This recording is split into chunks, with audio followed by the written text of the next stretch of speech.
I am Inspector, and I solve mystery. Welcome to my new case. I remember that dusk as one recalls a photograph whose colors have bled with time. The cloisters were emptied of students, their chatter having drifted toward the gates, and the stones underfoot were slick with a rain too light to announce itself.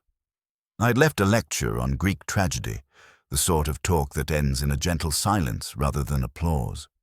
And my mind still carried the residue of quoted lines about exiles and returning ghosts. As I passed beneath the vaulted arches, I caught, with the kind of surprise one feels when hearing one's own name whispered, a trace of burnt paper. It was a scent thin as thread, woven through the damp air. I paused beneath a lamp whose halo trembled in the mist. In my coat pocket lay a crossword folded twice. One clue, left blank, had read simply, "Ashes and Absence." I had stared at it for days without finding the word.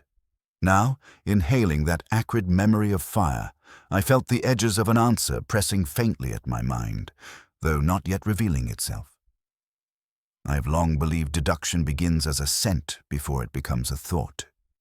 Beyond the cloisters, the Fellows' reading room crouched like a walled-off thought, its windows dim, the shelves inside holding their breaths. Margaret Kearney, widowed for 3 years and carrying a quiet dignity like a shawl, moved between the tables, closing books left open by careless undergraduates.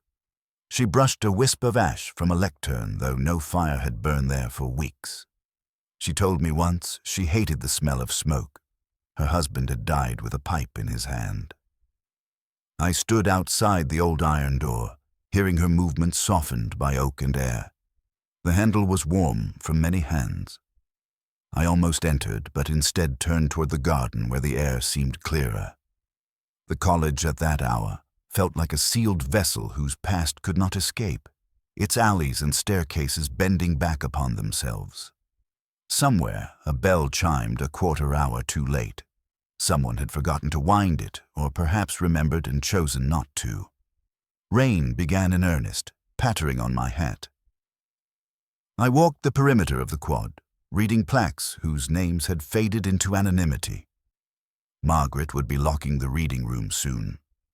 Through the glass, I glimpsed her stooping to lift a small brass fender from the hearth, perhaps searching for the source of the smell.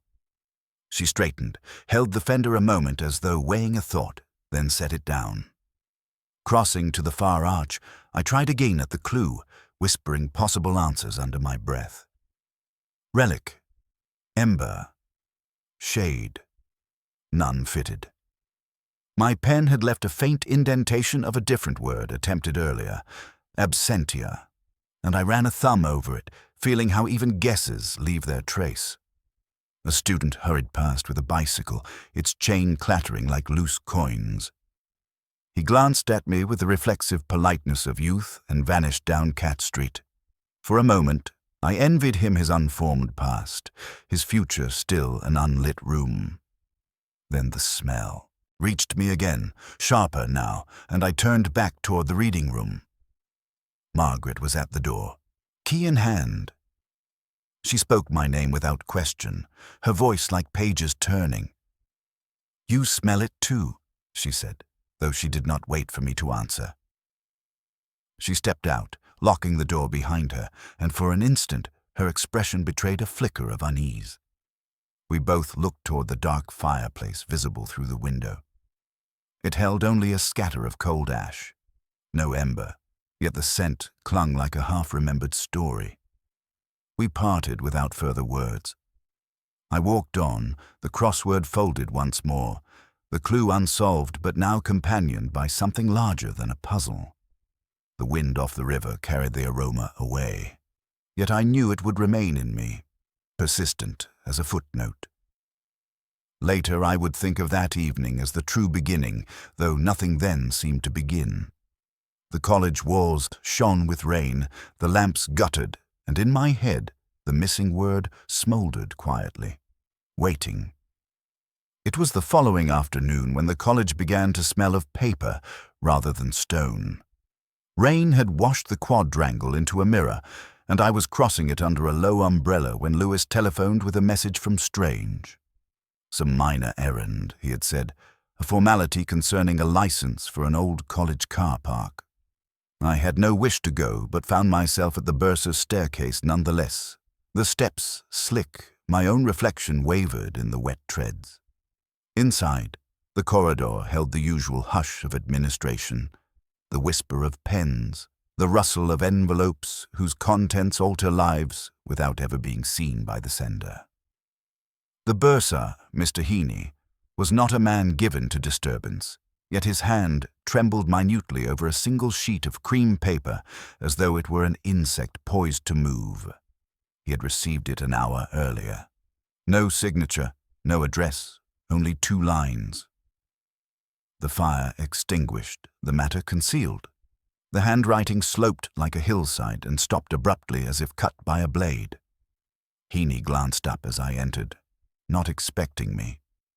He slid the letter halfway beneath a ledger as if shielding it from my eyes. I remarked on the weather and asked after the car park. He muttered something perfunctory, but his gaze flicked once to the covered sheet. In that glance, I caught the faint glimmer of fear one sometimes sees in a man who has discovered an error not yet visible to others. I left him to his discomfort, intending only to sign a form. But outside his door, Margaret Kearney stood at the window, her hands folded under her cardigan, looking out at the flooded quad.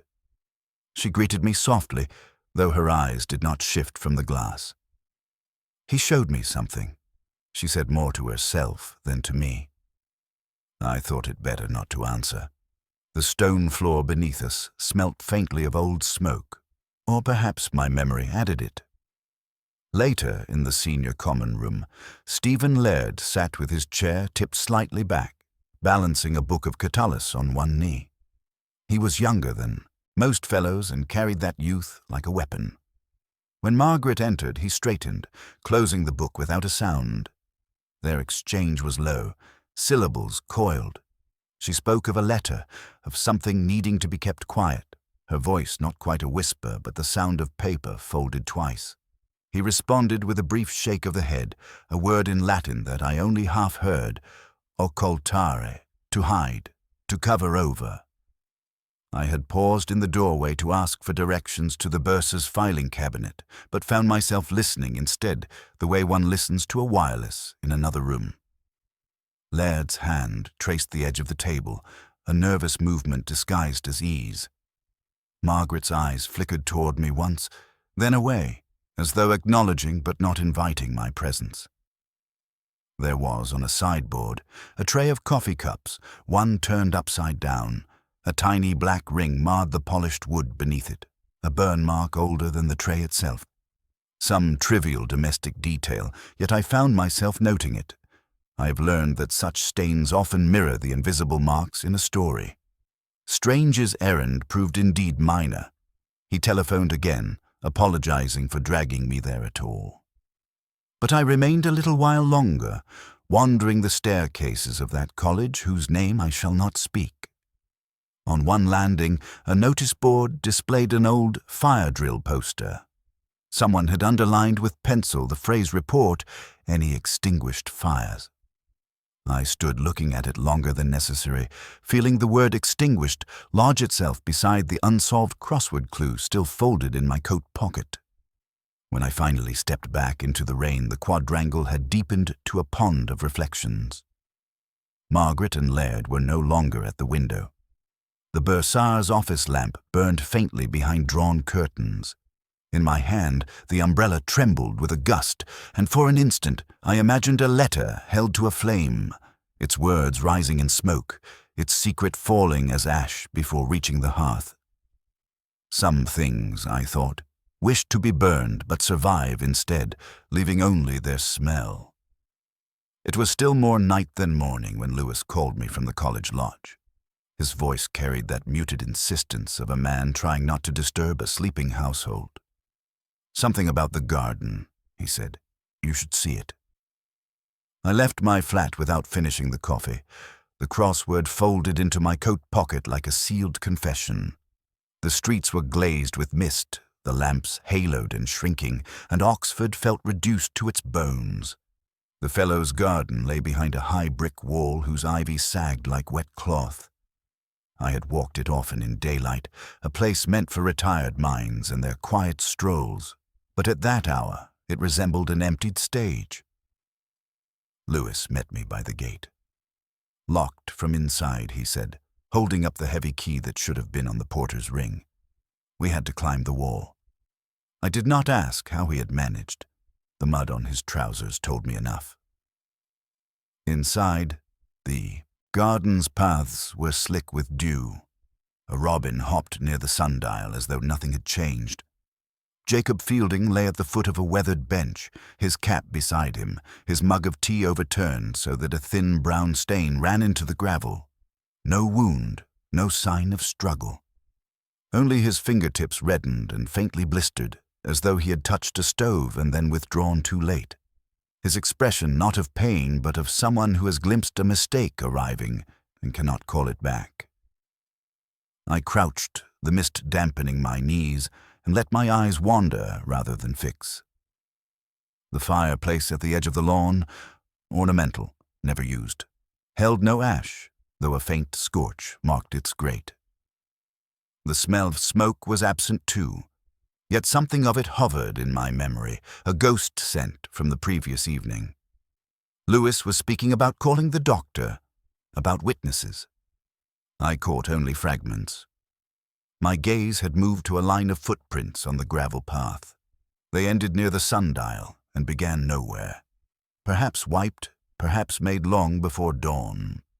I asked Lewis about the key again. He said it had been hanging inside the porter's lodge when he arrived. So Fielding had entered the garden with his own key and somehow locked himself in. Or someone else had. I rubbed the back of my neck, feeling the crossword clue pressing at me. Ashes and absence, still unsolved. I looked at Fielding's fingertips once more. Burns without fire. A hearth without ash. Margaret Kearney's name flickered at the edge of my thoughts, not as a suspect, but as a memory of our conversation outside the bursar's office. She had spoken of a smell of smoke, though there was no fire. Laird's Latin word had been to cover over. I stood, brushing moisture from my hands. The garden's roses were long dead for winter, yet their thorns still caught at my coat. Lewis bent to pick up the mug. He held it to the light, remarking that the liquid smelled faintly metallic. I noted the tremor of his wrist. Not fear, but unease at touching something that felt staged. He asked if I thought it was a heart attack. I murmured, perhaps. The mist gathered our words and released them without echo. The locked gate, the singed hands, the missing ash, details adrift, not yet forming a pattern but moving toward one. I told Lewis to leave everything as it was, even the mug, even the cap. He nodded and led the way back to the wall. As I climbed, my fingers closed around the cold brick, and I felt, absurdly, as though I were scaling a boundary between sense and conjecture. When I stood once more on the street side, dawn had begun to push through the fog, a weak amber glow on the college's upper windows. I unfolded the crossword under the street lamp and stared again at the empty squares. Ashes and absence, Fielding's fingertips, the locked gate. Some answer hidden, some word waiting to be spelled. I folded the paper carefully, slipped it back into my pocket, and walked away with the smell of wet ivy on. My gloves, knowing the day would bring no clarity, only further questions. I spent that afternoon moving from one room to another as if walking through a series of echo chambers, each holding a different timbre of Jacob Fielding's name. The rain had settled into a fine drizzle that coated the college windows, turning every view into a blurred engraving. My coat smelt faintly of damp wool and old paper. I had the sense, not for the first time, of inhabiting someone else's dream. Margaret received me first in the reading room. She had drawn the curtains, though the light outside was only pale and steady. Her hands rested on a pile of returned books, palms downward, like a pianist about to begin. She spoke of Fielding in measured phrases, never more than necessary. He had been kind to her late husband, she said, and had once brought her an unsigned manuscript left behind in a fellow's lodging. She paused, eyes following a smear of rain that trickled down the glass. I noted how she did not ask what had happened in the garden. She already knew. Her voice softened when she added that Jacob disliked fires, even in winter, a trivial remark that caught at me like a thorn. Stephen Laird's office smelled of cold tobacco and lemon polish.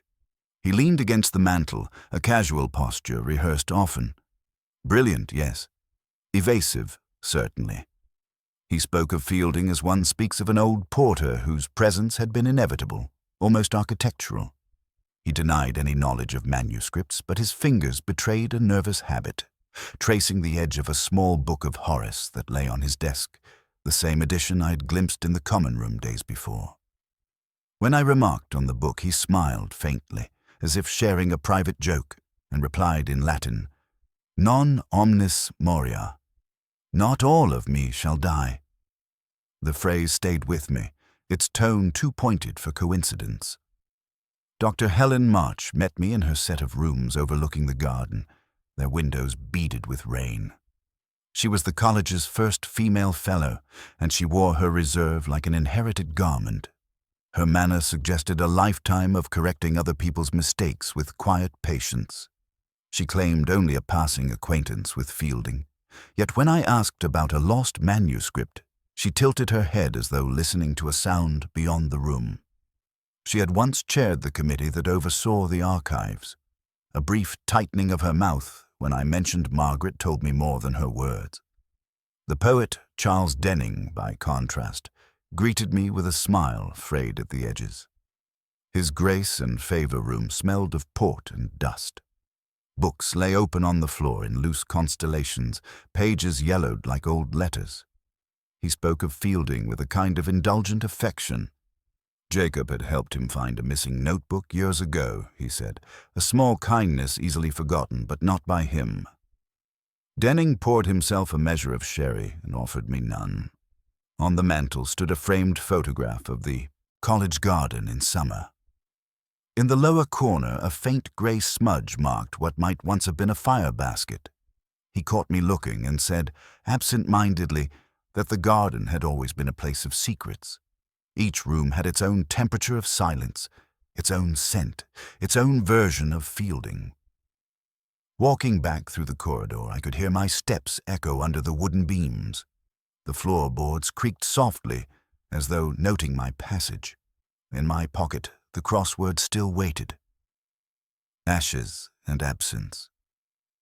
Margaret's remark about Jacob disliking fires flickered against Laird's misquoted Horace, against Denning's photograph with its smudge of ash. I stopped in the stairwell where the light was dim and drew out the folded page. Beside the unsolved clue, I wrote a single word, not the answer, but a question. Motive. The pencil left a grey impression like soot. Somewhere above me, a door closed with the gentle decisiveness of someone who believes they have said enough. I remained a moment longer, listening to the rain slide down the stone and thinking of how reputations burn without smoke, leaving only the faintest scent for those who care to notice. I went to Fielding's little room on the upper landing that afternoon with the sound of rain in my ears. It was the sort of narrow space given to men whose lives had already been folded and filed away. A single bed pressed to the wall, a wardrobe that smelled of chalk and damp wool, a desk scarred by years of elbows. Lewis had opened the window to clear the stale air. The mist drifted in and settled on the sill like uninvited breath. The man had owned almost nothing. A few shirts folded with porter's precision, a mug with its handle cracked, an envelope of clipped newspaper puzzles. I sorted through them slowly, aware of the intimacy of such intrusion. Somewhere below, in the quad, a bell sounded a flat note, as though struck without conviction. In the drawer of the desk lay a slip of paper, folded once. The handwriting was hesitant but neat. The smoke of dreams, once fires of fact. I read it twice, then a third time. It was not the line itself that stopped me, but the way it had been phrased. Only Denning, in one of his long out-of-print collections, had ever reversed the original order like that. I remembered it from an anthology long lost. A small, private inversion, a poet's fingerprint. I held the paper to the window light. No watermark, no date. A faint smudge at the edge, as if someone had tried to rub away a number. Was it a note from Denning to Fielding? A fragment of an unpublished poem, or a confession couched in metaphor, meant to burn and failing to do so? The crossword clue in my pocket whispered to me again, ashes and absence, but still withheld its answer. Lewis came in behind me carrying a brown ledger from the library. His hair was damp from the mist, and the scent of wet stone clung to him. He said he had been checking the borrowing records, half sheepish at my look. Margaret, Kearney had signed out a book on incendiary chemicals 3 weeks earlier, he said. Something about historical fire hazards in old colleges. He added that she had returned it the day before Fielding died. The information hung in the air between us like a thread neither of us wished to pull. I asked if he had spoken to her. He shook his head. She was in the reading room, he thought, arranging new donations. His voice faltered slightly on the word donations, as though it carried a second meaning. I turned back to the slip of paper, running my thumb across the words. Smoke of dreams, once fires of fact. The sequence unsettled me, not just for its familiarity, but for its echo of what was happening. Dreams reduced to smoke, fires transformed into memory, or something factual disguised as a dream. In the wardrobe, a faint scorch mark marred the wood near the floor. Lewis crouched to see it. Old, he said, perhaps from a heater, but the line of it matched the width of a small metal box, now absent. We both stayed quiet, staring at the mark as if it might speak. Through the open window, the garden was visible, stripped of color by the mist. A figure crossed it hurriedly, perhaps Laird, perhaps only a student. I watched the blurred movement until it vanished behind the wall. The smell of paper and rain filled the room, heavy as unspoken news. I slipped the folded line of poetry into my coat pocket beside the crossword. 2 unsolved texts pressed together. When I closed the drawer, I noticed a thin film of ash clinging to its inner edge, though no ashtray was anywhere in the room. I brushed it lightly onto my fingertips. It left no stain. Lewis asked what I thought it meant. I told him only that words, when misquoted, often reveal more than they conceal. He frowned, perhaps thinking I was talking about Fielding, perhaps about Margaret, perhaps about myself. We left the room as we had found it, spare, waiting, and the door shut behind us with the sound of a page turning. The archives lay in the oldest wing of the college, a place where even the stone had learned to whisper. I went there late in the afternoon when the rain had slowed to a mist and the lanterns along the passage glowed like moth wings. The smell of paper and dust felt almost ecclesiastical. The air held the weight of sentences written by men long dead. It was there the codicil waited for me, a slim folded sheet inside a battered folder of estate papers. Lewis had found it first, buried beneath accounts for a fellow who had died decades ago. He laid it on the table without a word, as though presenting evidence of some private sin. No signature, only a spidery hand naming a bequest to an unnamed party. The last line mentioned Jacob Fielding by name, an instruction to pay him for services rendered. The corner of the page was scorched, not dramatically, but enough to suggest fire. Too much, I thought, like a prop chosen to explain itself. I sat with it a long time. The ink had bled, slightly where moisture had touched it, but the handwriting remained crisp, as if written yesterday. I asked Lewis where he had found it. In a sealed box of financial correspondence, he said, the lock already broken. He added, almost apologetically, that Margaret's late husband had been bursar when those papers were filed. The thought of Margaret standing in the reading room, smoothing the covers of returned books, came to me unbidden. She had once told me her husband had kept everything, receipts, notes, even bus tickets. I tried to imagine her hands on this codicil, weighing its meaning. A neat blackmail scheme could be drawn from these facts. Fielding discovers an old codicil implying some fraud, threatens to reveal it, is silenced. It fitted too perfectly, like a crossword clue whose answer appears before the question. I unfolded the paper again. The scorch mark interested me. It stopped abruptly at the edge of a paragraph, as if applied deliberately rather than by accident. No ash clung to the folder, no smell of burning lingered in the room. Only the idea of fire remained, like a ghost of warmth. Lewis had gone to fetch the archivist, leaving me alone at the long oak table. I ran my thumb over the indentation of the writing. The line about Fielding, his name slightly darker than the rest, as though written later. A minor detail, easily overlooked, but I have learned to listen when ink speaks in different tones. The archivist arrived, a thin man in a moth-eaten cardigan, and confirmed in a whisper that the codicil had not been catalogued before. He had never seen it. He pointed out, almost with pride, that the will to which it referred had been contested 50 years ago. That contest had ended quietly, without scandal. His voice trembled with a kind of excitement, but it was the excitement of a man who senses a story rather than a truth. When they left me again, I stayed seated, looking at the folder, at the faint drift of dust where Lewis had opened it. The rain had stopped. A shaft of pale light crept through the high window and fell across the paper like a blade. The crossword in my pocket pressed against my chest. Ashes and absence. The codicil was meant to suggest both. A document burned yet surviving, a secret absent yet present.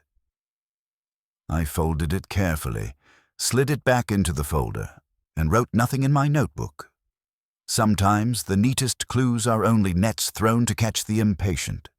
Fielding may have been blackmailing someone, or someone may have wanted us to believe it. The difference lay not in evidence, but in emphasis, in what had been scorched and what had not. As I left the archives, the corridor creaked under my step. Somewhere in the college a bell began to ring for evensong, the sound traveling like water through pipes. I paused at the door, breathing the smell of old paper and stone, and felt again that small inward shift, the knowledge that the case had opened not into clarity, but into echo. Lewis told me later that it was the light which made him linger. Dusk had turned the quadrangle into a shallow pool of amber and grey, and the wet paving stones reflected silhouettes like shifting script. He had paused on his way to the car, he said, when voices reached him from under the cloister. Low, deliberate, the rhythm of Latin rather than English. He had recognized Stephen Laird's baritone, then Dr. March's sharper inflection. The words, though fragmentary, were distinct enough. Fumus sine igne, testes, smoke without fire, witnesses. When I arrived not long after, the quad had emptied. The air still smelt of rain and iron, as if the college were a ship adrift. The lamplighter had just passed, leaving the lanterns flickering like half-remembered lines of poetry. I asked Lewis what he had heard.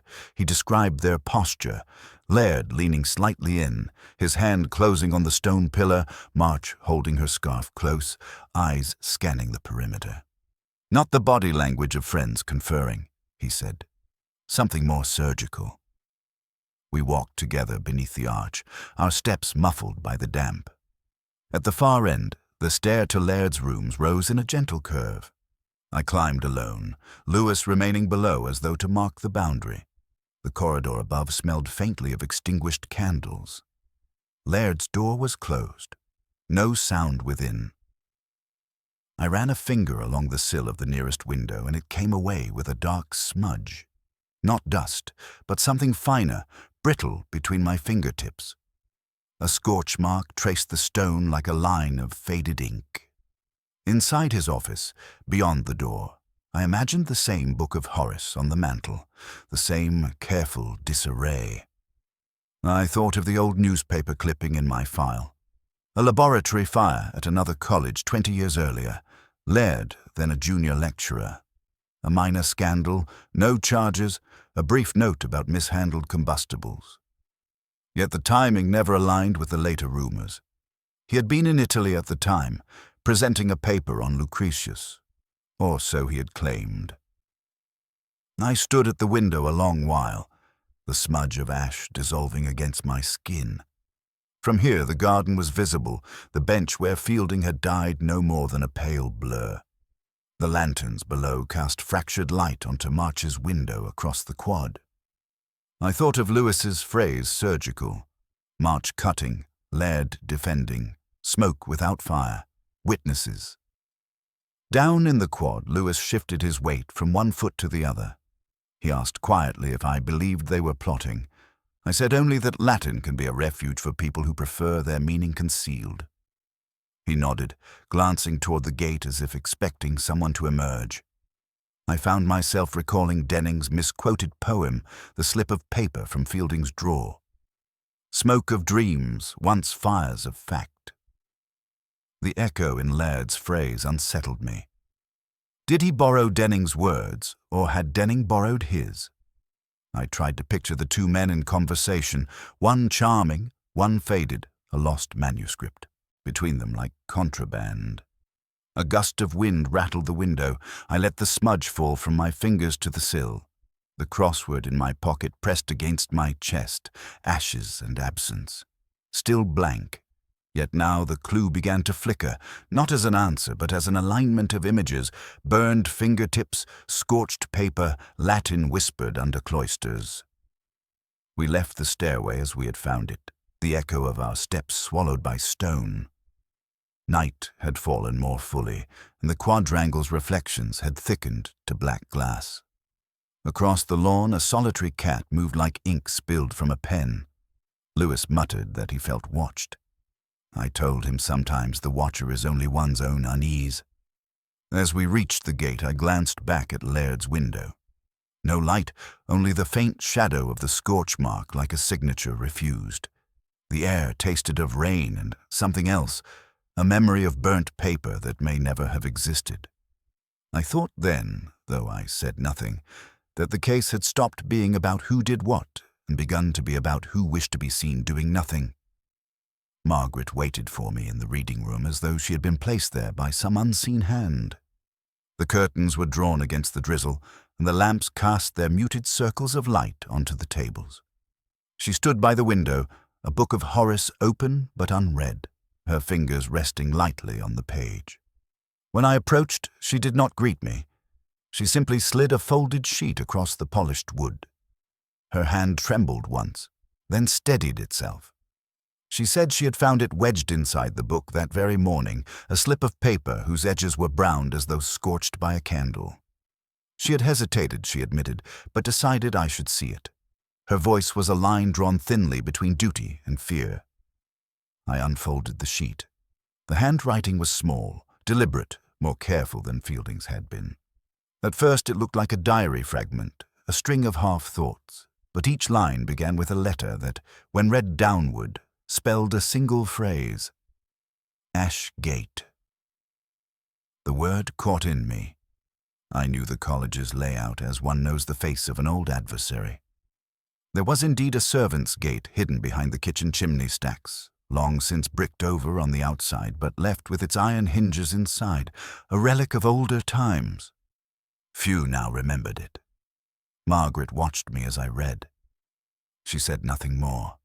Her eyes were the color of old paper, and I sensed she wanted me to take the page away from her sight. I asked where exactly she had found it. She gestured vaguely toward the shelves, then withdrew her hand as if regretting the gesture. Her silence was a kind of confession without content. I slipped the sheet into my pocket, beside the crossword still unsolved. Ashes and absence. Now perhaps a gate. The pattern flickered. I left her standing at the table, the book of Horace open like a wound. Outside, the rain had deepened, softening the edges of the quad. I walked toward the kitchens, past the low arch where porters once carried coal. The smell of damp stone mixed with a faint, metallic tang. Behind the chimney stacks, the air was colder, the stones darker from centuries of soot, and there it was, the forgotten gate, its wood rotted but still upright, a narrow slit between two walls. Moss had crept over the ironwork like green lace. I pushed gently. The hinges gave a small sigh, as though remembering their purpose. The space beyond was little more than a storage nook for broken chairs and a rusted water pump.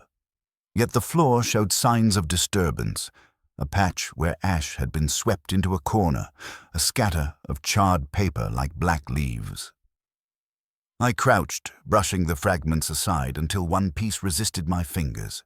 It was a photograph, or rather a scrap of one. The torn corner of a larger image.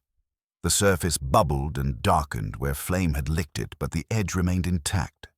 The curve of a shoulder, a bit of ivy, the blurred outline of what might have been a face. I held it to the weak light leaking through the gate. Some detail stirred at the edge of memory, a picture I had glimpsed before, perhaps in Denning's room, perhaps in the bursar's files. I turned the scrap over.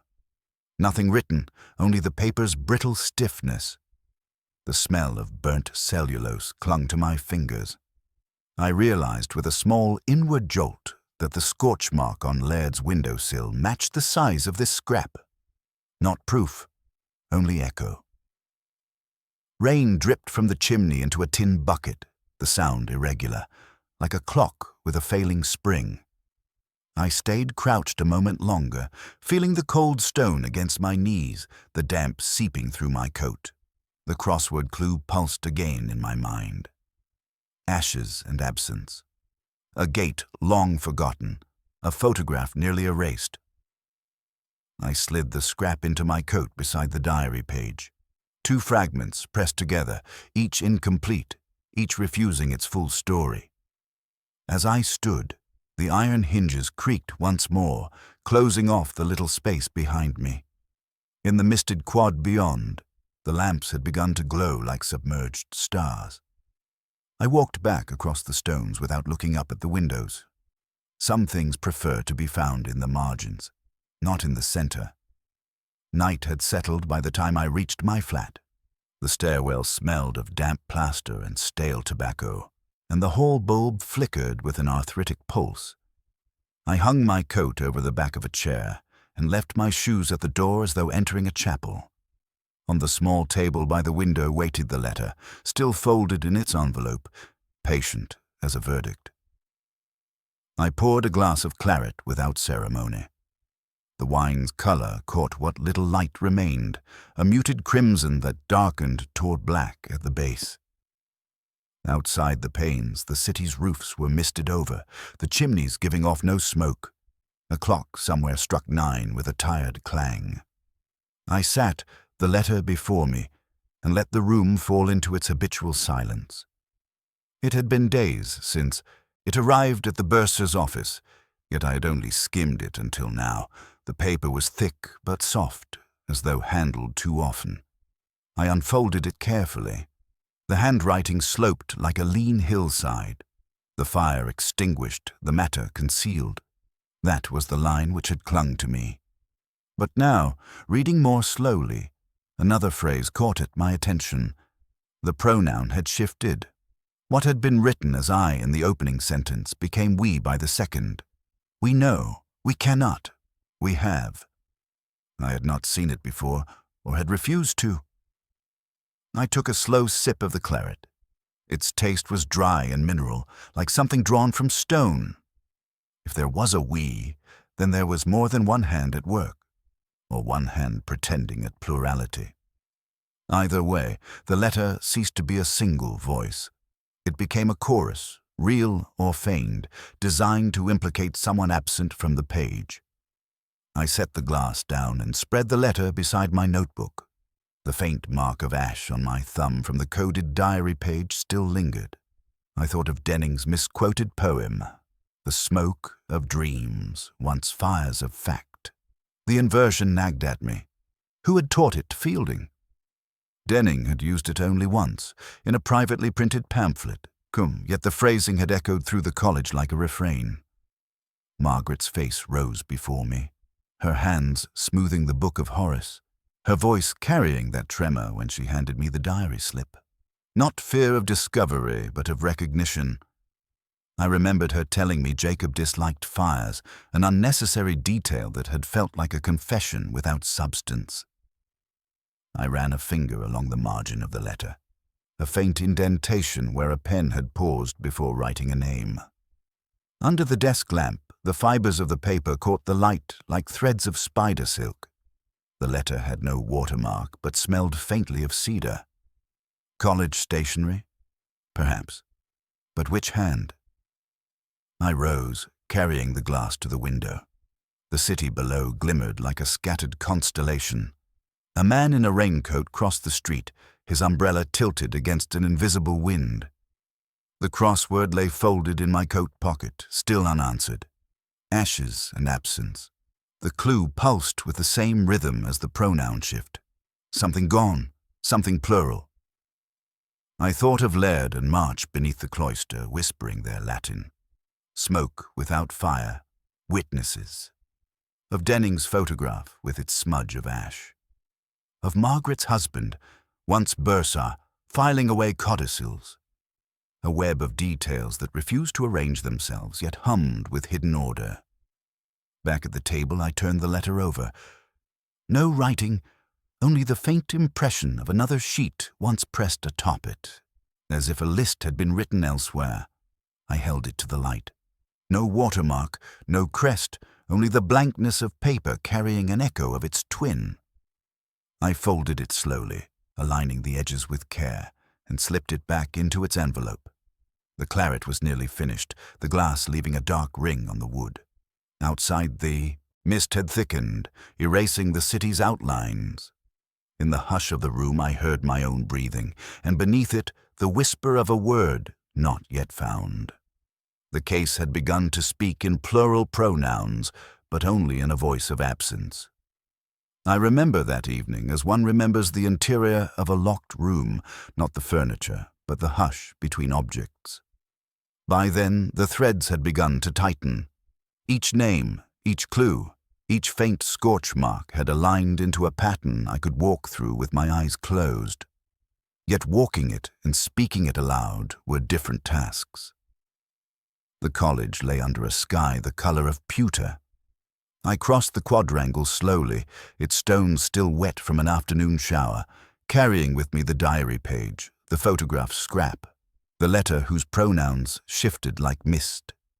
In my pocket, the crossword waited, ashes and absence still unanswered, but now, with a pulse, I recognized. Dr. Helen March received me in her rooms, the curtains drawn though daylight lingered. She stood by the fireplace, arms folded, her expression that of someone about to correct an error. I told her, softly, that I had reconstructed the night before. Fielding died. My voice did not rise. I spoke of the coded acrostic, the servant's gate, the scorch mark on Laird's windowsill, the line of poetry only Denning had misquoted. Her eyes moved to the photograph fragment in my hand and did not return. She said it had never been about Fielding. Not at first. Laird had found the lost manuscript, Denning's early work, a poem never meant for daylight, woven with allusions to Margaret and their brief affair. It would have embarrassed not only the poet, but the college. Fielding, tidying the archives for some minor payment, had discovered it. He had hinted at blackmail, or perhaps only at disclosure. Either way, they had feared scandal. I asked why the letter, why the pronoun we. She closed her eyes as though listening to a bell. They had written it together, she said, she and Laird, to frighten Fielding into silence. Denning had known nothing. She looked at me then, sharp and tired, and added that Margaret had begged them not to involve the police. It was Margaret, she whispered finally, who arranged the meeting in the Fellows' garden. not to harm him, but to retrieve the letters. Fielding had a weak heart. He died before she could explain.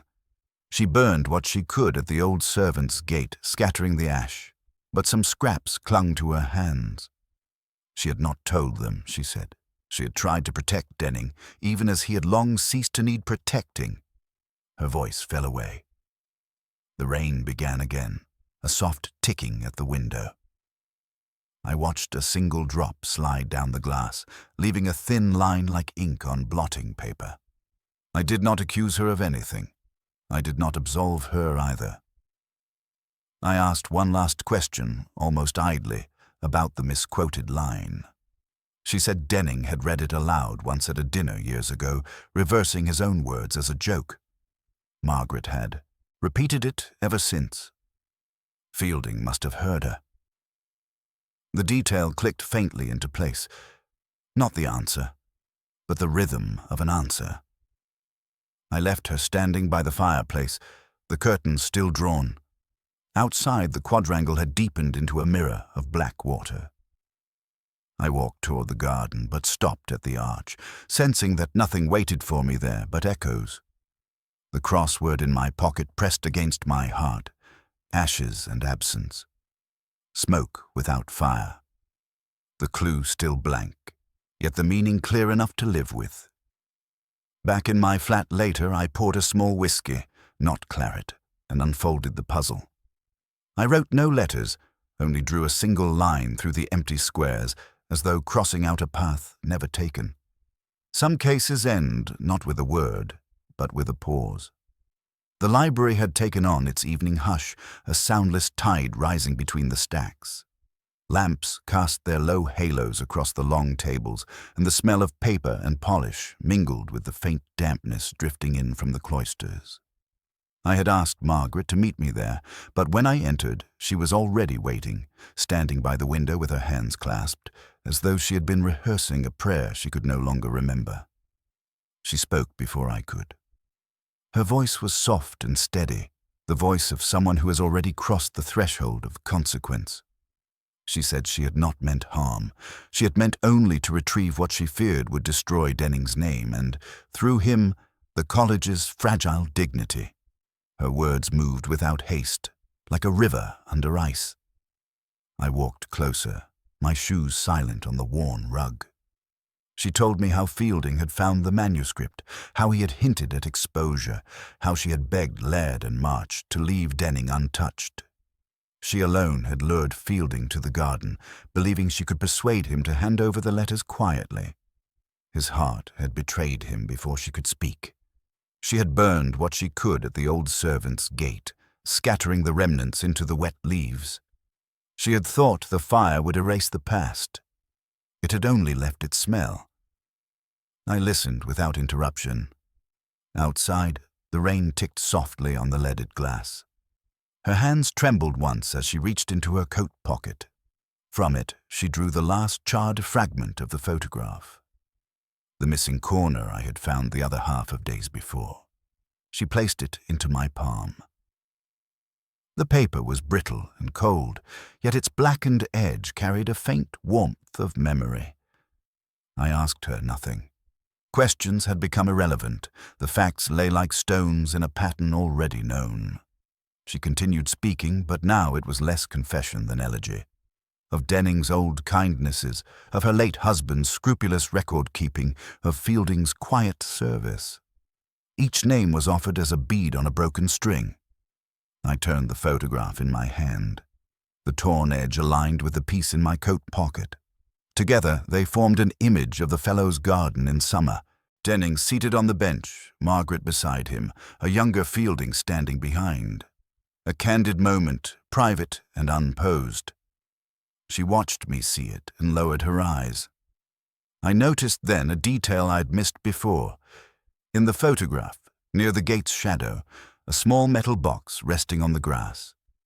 The same shape as the scorch mark in Fielding's wardrobe. Not proof, but a flicker of connection. An object passed from one hand to another, surviving only as a ghost on paper. Margaret said she would leave Oxford by the end of the week. There was no request for mercy, no plea for understanding, only the quiet statement of a woman withdrawing from a place that had already withdrawn from her. She said she had come to the library because it was the one room where silence felt honest. I closed my hand around the fragment and slipped it into my pocket. The scent of old smoke lingered between us, a smell neither of us would ever be free of. She lifted her gaze once, a look without question or appeal, then turned toward the stacks, her figure dissolving into the dim corridors of books. I remained at the table, the lamp throwing my shadow across the green leather surface. The crossword in my notebook lay open, its clues still blank, ashes and absence. I traced the squares with my finger but wrote nothing. Some answers, I thought, belonged to no one. The memorial was held in the chapel at noon, though noon that winter day resembled evening. A pale sun pressed weakly against the stained glass, turning the saints into faded silhouettes. The air smelt of beeswax, damp coats, and the metallic tang of old pipes. There were no flowers, except a few white chrysanthemums placed near the lectern, their petals slightly bruised, as if from travel. Fielding had been a porter, and yet the college gathered as it might for a fellow who had died at his desk. A few porters in black ties stood at the back. Margaret sat in the second row, her hat low, her hands resting on a small leather bag. Laird and March occupied opposite ends of a pew, separated by a hymn book no one would open. Denning stood at the lectern with a paper trembling in his hand. His hair looked newly combed, a small act of discipline against decay. He began to read from Horace, the Latin clear but subdued, about ashes of virtue, about the fragments of lives becoming dust. The words rose like dry leaves and drifted down again. I watched Margaret's shoulders tighten on the phrase virtutis xinis. She had once told me she hated funerals because they tried to make virtue out of accident. My gaze moved to the windowsill near the heater. A faint scorch mark marred the wood, invisible to most, but my eye found it at once. A candle left too long, or perhaps something older. It reminded me of the photograph's charred edge now in my pocket, a private relic among public rites. Denning's voice faltered on the final line. He looked up briefly, met no one's eyes, and stepped away. The chapel swallowed his words, like water closing over a stone. There was no eulogy, no hymn, only a moment of collective silence that felt both perfunctory and sincere. Afterwards we filed out into the quad. The wind had risen, scattering damp leaves across the stones. Margaret moved slowly, a small suitcase in her hand, the kind carried by people who have decided not to return. She did not look at me. I did not call out. Some departures prefer to remain unnamed. I stood under the archway, watching her figure shrink toward the gate. She paused once to adjust her scarf, then continued without turning back. A porter reached to open the iron gate for her. The hinges gave a muted groan. Beyond lay the street, the river, a life not yet mapped. Inside the Fellows' reading room the hearth was cold, its grate empty but for a few grey flecks clinging to the iron like reluctant memories. The smell of smoke had nearly gone. I placed my hand briefly on the mantel and felt only the chill of stone. The crossword in my coat pocket remained unfinished. Ashes and absence. The clue now less a puzzle than a refrain. I had begun to see that some answers arrive only as atmosphere, not as words. The wind swept through the open door, lifting a stray page from the table and sending it skittering across the floor. I bent to retrieve it, a blank sheet from the visitor's register, untouched, awaiting a name. For a moment, I imagined Fielding's handwriting there, small and careful, then let the page fall back. Standing alone in the reading room, I thought of Denning's misquoted poem, of Margaret's trembling hand placing the photograph in mine, of the hidden gate behind the chimney where the ash had been brushed into corners.